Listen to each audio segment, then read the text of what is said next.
Yahoo minasan, welcome back again with Mr. K di sini. Oke, setelah pengejaran yang panjang dan melelahkan, kita sampai di pembahasan SBS di volume 101 One Piece. Pastinya udah banyak yang penasaran fakta menarik apa yang udah sajikan untuk kita para bangkutan One Piece. Maaf fans One Piece maksudnya. Anyway, sebelum Mr. K langsung ke konten, pasti banyak yang penasaran kenapa Mr. K mulai SBS kali ini melewati PR SBS lainnya di mana seharusnya diri gini ya buat SBS lanjutan dari SBS yang belum kulanjutin.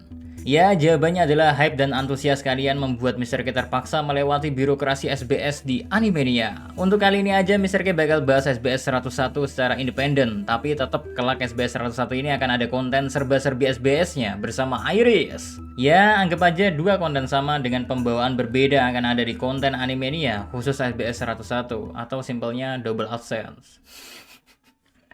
So, tanpa ngenteni long-longan, kita mulai aja menuju ke kontennya, ge. Let's go! Pertama, kita buka dulu nih dengan fakta yang Mr. K yakin banget udah menggerogoti rasa penasaran kalian, yakni tentang nama kru Shanks dan kawan-kawan. Soalnya dari dulu kan ya, kita cuma kenal Shanks sebagai sang kapten, kemudian diiringi trionya, yakni Ben Beckman, Lakiro, and Yasop. Akhirnya, penantian panjang kita pun terjawab di sini, guys. Oke, sebelum kita dikte satu persatu, info penting yang gak boleh terlewat di sini adalah mereka ini dianggap sebagai eksekutif di bajak laut Akagami, yang berarti memang ya, bajak laut Akagami juga punya armada laut yang besar layaknya ketiga Yonko lain yang bertengger dengan namanya. Pertama kita awali dengan pria berambut panjang pirang dengan bandana tengkorak lagi berkacamata hitam. Dia bernama Lime Juice. Next ada Bong Pants. Dia ini pria besar berkepala pelontos dengan luka di kepala bagian kirinya, tepatnya di bagian atas alis matanya ya. Terus ada monyet yang digambarkan bergelantungan dengan Bong Pants. Dia juga punya nama Monster. Di sini disampaikan kalau dia pernah disebut namanya melalui data book. Lalu yang gak kalah sangar selanjutnya adalah Building Snack. Meski namanya snack, tapi yang dia punya malah tato naga. Dia perawakan besar, bahkan kelihatan lebih tinggi dari Lakiro loh guys. Apakah tato naganya menandakan bahwa kekuatannya itu layaknya ular yang udah next level? Ya, we don't know.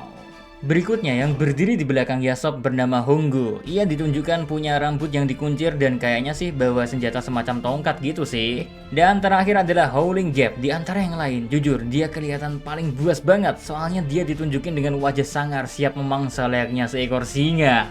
Nah, itu dia tadi nama-nama eksekutif kepercayaan Shanks di lautan yang mensukseskannya menjadi seorang Yonko. Terus kalian juga masih ingat Rockstar kan? Pada kesempatan kali ini disampaikan juga kalau sebenarnya Rockstar ini cukup kuat. Tapi ia bukan menjadi bagian eksekutif di Akagami Pirates, yang berarti kekuatan para eksekutif ini emang udah gak selevel dengan bajak laut biasa ya guys. Secara nama-nama tadi disebut sebagai sosok yang punya kekuatan mendekati sang kaptennya yang menyandang gelar Yonko. Lalu sebelum kita ke poin selanjutnya, ternyata dikonfirmasi oleh Odachi bahwa semua eksekutif yang meramaikan hasanah pertarungan besar di Marineford ini mengetahui tentang sosok Luffy.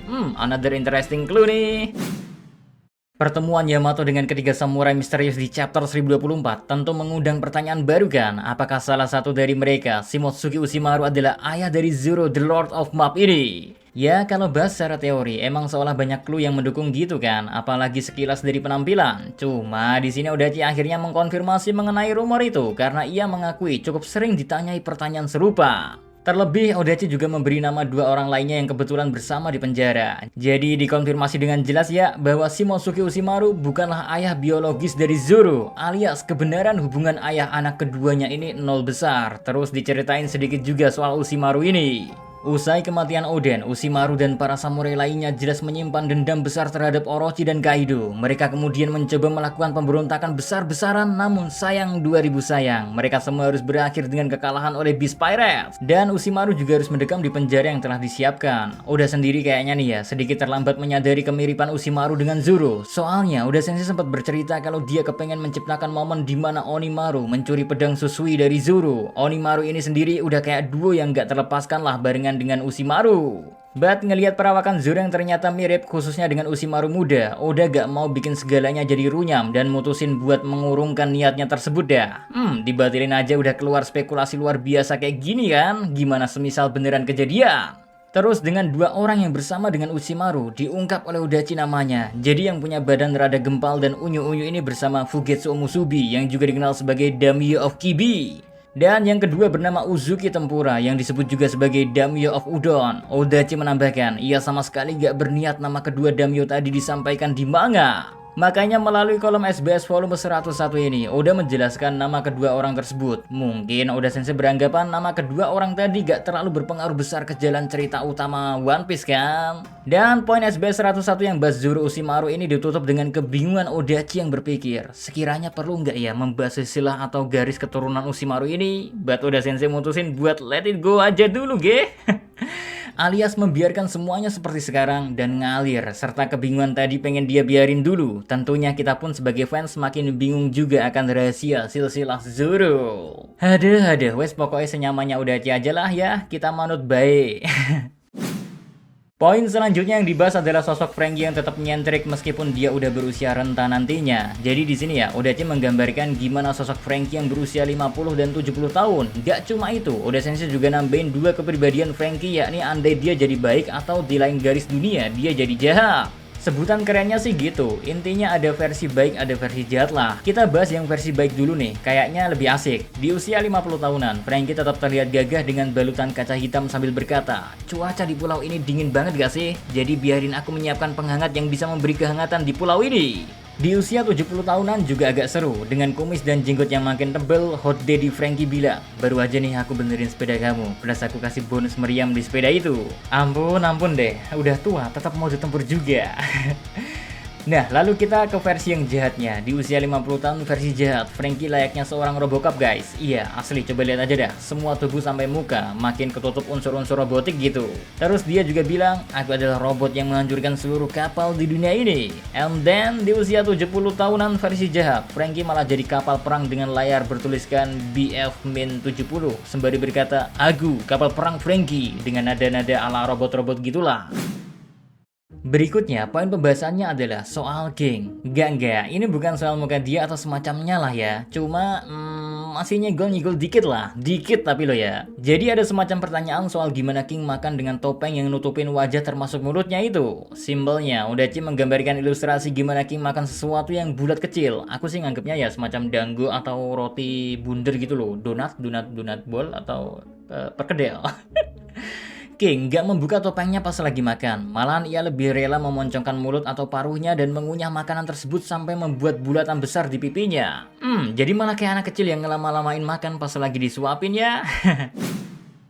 Lanjut ke pembahasan lainnya, gak cuma bapaknya aja nih yang memberi nama khusus untuk senjata Kanabunya. Sang anak alias Yamato juga punya nama spesial untuk benda yang menemani dia di medan pertarungan ini. Disebutkan kalau Kanabu Yamato mempunyai nama Takeru. Gak sampai di situ aja, Odachi juga kasih bonus dengan menggambarkan sosok manusia dari Takeru. Ia digambarkan sebagai pria tua yang hobinya udut sambil tertawa dengan gigi ompongnya. Poin berikutnya membahas killer, orang kepercayaannya Kid nih. Nah, kita tahu kan, dia ini udah diiming-imingin sama buah iblis gagal oleh Orochi. Alhasil bukannya kekuatan, kita dapetin killer yang punya ketawa unik dan menggelitik. Tapi di kesempatan kali ini guys, Oda Sensei membuatkan ilustrasi andai kala buah Smile Zuan yang dimakan killer ini beneran berhasil. Gambar tersebut menjelaskan killer yang berubah menjadi seekor gajah dengan gading kecil di bawah belalainya. Terus kaki sama ekornya kayak kuda. Ada anggota tubuh tambahan yakni tangan milik killer yang ada di samping perut itu gajah. Plus ditambah makin unik dengan kepala killer yang ada di ujung belalai. Wah, menurut kalian apakah transformasi peran Dan Killer ini keren? Atau ada unek-unek lain versi kalian? Coba disampaikan aja ge, kalau aku ngelihatnya jujur lucu banget sih. Malahan ngerinya, dengan keberhasilan wujud ini, potensi kekuatan dan kecepatan bakal jauh berkurang. Jauh banget malah. Bener gak sih? Seenggaknya itu yang pertama kali Mr. K pikirkan. Oke, poin terakhir yang paling menarik di SBS 101 ini, soal statement yang lumayan menyinggung Mr. K pribadi atau penggila teori lainnya di YouTube ini, karena Odachi membahas perihal tanggapan maupun pendapat dia soal teori-teori yang bersebaran di YouTube. Odachi mengaku udah cukup sering dan banyak nontonin video teori One Piece. Tapi channel Animania dan lain semacamnya belum masuk radar ya, karena udah emang disebutkan cuma fasih berbahasa Jepang dan kayaknya gak ada waktu juga untuk melihat channel berbahasa asing lain apalagi harus mengartikannya. Bisa-bisa hiatus star manga kesayangan kita ini. Back to point guys. Jadi Oda Sensei terkejut dengan pengetahuan para pembuat teori ini. Karena bisa masalah teori, entah perputaran atau pengulangan cerita seperti yang udah dilakoni mereka. Cuma Oda Sensei gak mau terjebak dengan itu semua dan memilih buat menghindari lebih jauh soal ngelihat teori-teori ini.